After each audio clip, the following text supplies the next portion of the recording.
Eza ya koyinda. Donc, Maman Wagner a pesi, yé mo yo répondre Maman Wagner. Alobi, Nabi Boy Kagame, so ba sanction ana, et bando ça le côté. Et no soit yote, vous avez un problème te, ata ba pesi 1 million de sanctions. Yo za likambote pourquoi ko yo kapasi. Pourquoi ko yo kapasi. Conférence de presse il y a plus de 2 heures déjà. Banda et bandaki na 13h na 14h30. Toza déjà 16h45. Là on a enregistré dans studio nangayo. Hein? L'état bino bolanda kango. Oh, sa conférence c'est à 2h30 pour on est capable que c'est encore en cours. Nous sommes capables pour répondre 2 phrases au Wagner à lobby na 3 minutes na Deutsche Welle. Hein? Papa. Bon, tout le canal, bon, on continuer s'il vous plaît. You come and I'm the one controlling Goma. And you come and say, I want to use Goma. I say, fine. But these are conditions. Goma is part of my problems that I face with the government. And now it is in my hands. I will not give it to you until you show me, alongside that, how you address my problems. Well, I may sound speaking for these guys, but I'm just reasoning. If I were the one, you want Goma, you want Kavumu, or Bukavu, or you want the whole of Eastern Congo? I have no problem with that. It will only come with you addressing my problems. You understand? In my long history, in my judgment, that is what I learned over so many years of fighting for my rights.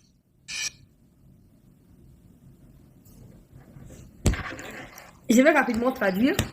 Alors, par rapport à la réouverture, il y a Goma, ok, pas na yo tunie, olingi Goma fungwama, topé même Bukavu, topé donc dossier à problème sécuritaire dans Nord Kivu Mobimba ici là, so retourner à vie na réponse à repé ça les kaka résout mon problème et moi je vais également te laisser tranquille parce que la question des Goma fait partie à ma problème oyo azali na yango face au gouvernement congolais oyo azoko affronter les yango gouvernement congolais. Il ne peut pas laisser Goma partir comme ça s'il n'obtient pas ce qu'il veut, notamment la question sécuritaire pour son pays. Il veut des garanties, il veut ceci, cela, avant de pouvoir accéder à n'importe quelle autre demande. Dans le cas contraire, il est habitué à combattre, il est prêt à combattre pour continuer à avoir le contrôle des Goma de Bukavu et à se défendre sur le territoire congolais parce que ça fait partie, il y a ADN.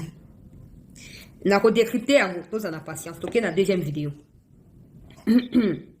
To liker s'il vous plaît, to partager, ba ndeko ba kotite ba kota. These problems are happening in Congo, but it seems the leaders don't care or don't know, or they have refused to take responsibility.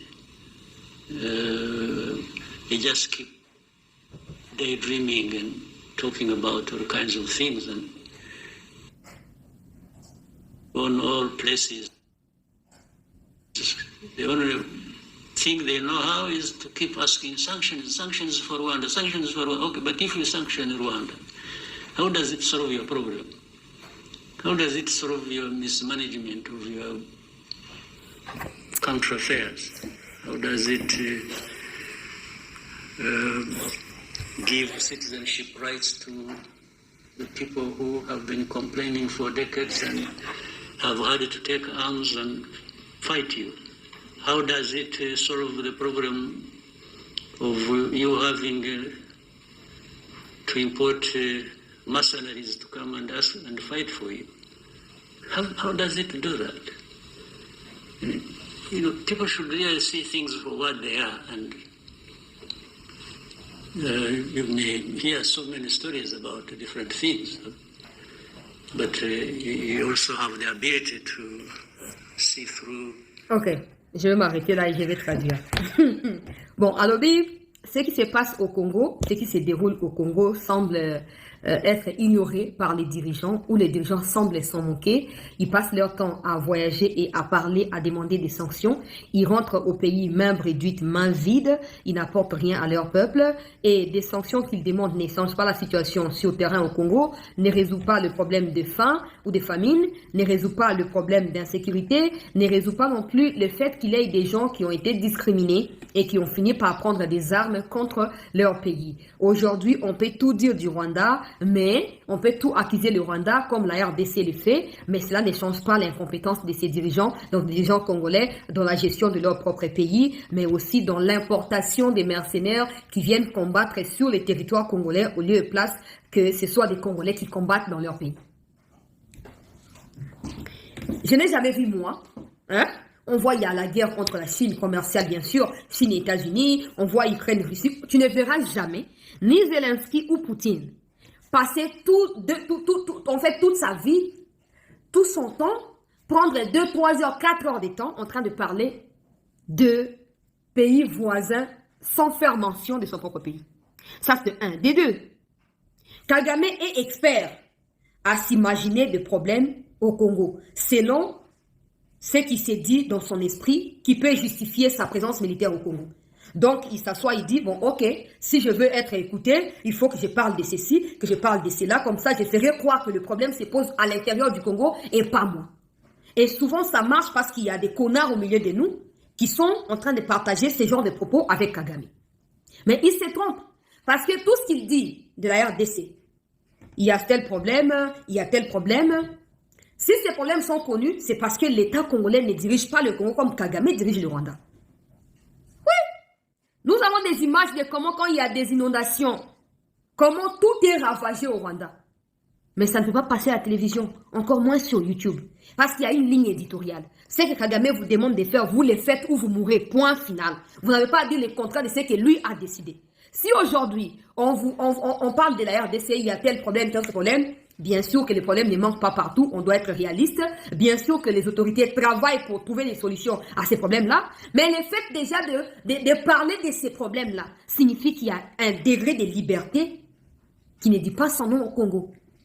Parce que la plupart des Congolais, surtout ceux qui pensent que les Nanga et les consorts ont le droit de tuer les innocents, ils ne savent pas pourquoi ils ne se posent jamais des questions. Pourquoi on ne sait pas ce qui se passe au Rwanda? Pourquoi on ne connaît pas ce qui se passe au Rwanda? Pourquoi on ne sait pas qu'est-ce qui se passe actuellement au Rwanda? Pourquoi? Parce que là-bas, déjà, des chaînes YouTube sont à compter Nabou et Manzakaboui. Et tous les chaînes indépendants, ils sont alignés. Toutes ces chaînes-là sont alignées. Si vous remarquez très bien, ils ont en ligne, conférence, il y a presse, dans les cilités. Si vous remarquez très bien, Kagame, il invite toujours les mêmes journalistes, toujours les mêmes personnes, toujours les mêmes personnes, toujours les mêmes personnes, toujours les mêmes journalistes. À chaque fois qu'il est face aux médias, ce sont les mêmes personnes qui viennent parce que ce sont des personnes qui sont bien préparées à l'idéologie toutilante, à l'idéologie des Kagame et qui sont prêts à pouvoir ne pas faire correctement et convenablement leur travail. Donc, qui viennent se laisser submerger dans les mensonges qui sont déjà préparés par Kagame. Chez nous, le président peut aller dans le stade des martyrs côté de la match à Léopard. Au lieu de soutenir Léopard et comme dollar et kitae, dollar et kitae. Ces genres de choses, tu ne les verras jamais au Rwanda. Jamais. Hein, Kagame? Tu peux t'hasarder à dire, ouais, il y a tel problème. Nous, on accepte ces problèmes-là. Mais malgré cela, on ne s'est jamais permis d'engager une guerre contre n'importe quel pays. Toi, pays où ils en Kimia, toi qui prétends mieux diriger le Rwanda comme Tshisekedi dirige le Congo, pourquoi les Rwandais ne font que fuir le Rwanda pour venir s'accrocher au Congo? C'est depuis 1994 que la guerre a pris fin au Rwanda. C'est depuis 1994 qu'il n'y a plus eu de guerre au Rwanda. Et c'est depuis 1997 qu'il y a la guerre au Congo. Pourquoi les Congolais ne fuient pas au Rwanda? Parce qu'ils ont la guerre chez eux. Mais ce sont des Rwandais, que ce soit aux États-Unis, 30 000 aux États-Unis. En Angleterre, 30 000. Partout, autres Abanyamurenge, Bayebi Bangote. Yo, c'est mon Congolais, Azan Kolo Balingala, Azan Kolo Kalingala, Azan comprend Lingala. Et ils ont la raté. Ata français va le barater. Oh, ils ont la langue officielle. Parce que Lingala, ok. Même les Swahili, ils parlent pas, ils parlent Kinyarwanda. Ils sont chassés partout. Les Rwandais sont, Kobanayemo Kagame. Ils sont prêts à tout. Pourquoi comment Congolais? Si le Rwanda était mieux, si le Rwanda n'avait pas de problème, le Congo, ok, c'est les poubelles, ce sont des poubelles, c'est une poubelle, il y a tous les méli-mélo, ok, tu as raison Kagame. Bon, le Rwanda qui est mieux, pourquoi les Rwandais ne peuvent pas rester chez eux? Pourquoi les Rwandais ne peuvent pas habiter chez eux? Pourquoi? Parce que là-bas, tout est calme, tout est paisible. Pourquoi ils se font passer pour les Banyamulenge? Pourquoi ils se font passer pour des Tutsis ou je sais pas moi quel machin d'insectes? Je ne sais pas. Et ils viennent s'approcher à la RDC. Oh non, nos ancêtres étaient ici. Je ne cesserai de le dire. Les Banyamulenge ou les Batuti ou les Bafionti ou je sais pas moi quoi ne sont pas des Congolais d'origine. C'est comme un Chinois qui a la nationalité congolaise. Point final. C'est Congolais par acquisition. Les Banyamulenge ou les Batuti ou les Bafionti ou je sais pas moi quoi ne sont pas des Congolais d'origine. C'est comme un Chinois qui a la nationalité congolaise. Point final. C'est Congolais par acquisition. Article 10 de la Constitution dit clair. Qui est Congolais d'origine? Celui qui est né des pères et des mères congolais. La naissance, le fait d'être Congolais des pères et des mères ne signifie pas que tes parents sont nés au Congo, non. Parce que tes parents peuvent être nés ailleurs. Mais ils appartiennent aux tribus congolaises. C'est ça être Congolais. C'est ça être... Oh, les tribus congolaises sont répertoriées. Bandana Tangoya, accession à l'indépendance. Bandana Tango colonisation. Quand Léopold II n'avait plus de moyens pour diriger les grands Congo à lui seul, il a vendu le Congo à 9 millions ou 12 millions, je n'ai plus les chiffres dans ma tête. Dans l'État belge. État, donc Congo belge à l'époque. Tokomaki, d'abord, État indépendant du Congo. Après, État du Congo. Congo belge, État indépendant du Congo, et après tu continues Congo et puis tu as Zaïre, tu kende na ndenge. Kagame. À partir de la tribu, après, juste après conférence de Berlin, parce que conférence de Berlin 84-85, presque 10 ans ou 13 ans plus tard, 1903, 1905 à 1908, de Léopold II Ateki Congo, dans beaucoup yaba. Belge donc, et comme propriété à État belge. On sait qu'à partir de la conférence à Berlin, les Tutsis, les Banyamulenge, tout ça, c'était des esclaves que les Blancs qui colonisaient le Congo prenaient au Rwanda pour venir faire l'agriculture et l'élevage au Congo. Et parce que la plupart, c'est frontalier, c'est comme ça que certains ont fini par retourner chez eux, d'autres sont restés ici. Ça ne fera jamais de vous, Congolais. Jamais. Jamais. C'est pas pour rien que vous avez c'est pas pour rien que vous avez trouvé dans le Congo. Pour que un vrai Congolais a dit que bino tabo mati bo kiti, vous allez jamais ba Congolais, jamais de la vie, jamais. C'est dans les sangs que ça coule. Et nous on n'a pas les sangs qui bouffent la chair humaine crue. Non, non. Kagame, tu peux dire tout ce que tu veux du Congo, mais nga peut s'engager ko seka.